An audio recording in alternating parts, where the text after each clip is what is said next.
ஒட்டுமொத்த இந்திய தேசத்தில் வாழுகின்ற முன்னாள் பாதுகாப்பு படை வீரர்களுக்கான துக்க நாள் என்று தான் நான் கருதுகின்றேன். காரணம், தன் உயிரை ஒரு துச்சமென கருதி இந்திய தேசத்தினுடைய எல்லையில் இரவு பகல் பாராமல், பனி வெயில் பாராமல் அங்கு பாதுகாப்பு படையில் ஈடுபட்ட அந்த பாதுகாப்பு படை வீரர் இன்று தமிழகத்தில் ஒரு காவலாளியால் தாக்கப்பட்டிருக்கின்றார் என்பதை நினைக்கின்ற பொழுது மனது வேதனை அளிக்கின்றது.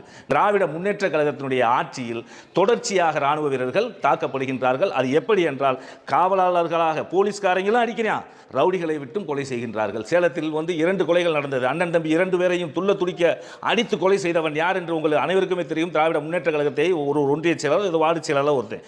அவனை நீ எப்படி கூட்டிட்டு போன? இவர் ஒரு காவல் பணிக்கு நிற்கிறாரு. அதுவும் இந்த தமிழகத்தின் 3வது அங்கீகரிக்கப்பட்ட கட்சியினுடைய தலைவனுடைய வீட்டில் ஒரு காவல் பணிக்கு நிற்கக்கூடிய ஒழுங்கினம் பிடித்தவனாக நிற்பானா?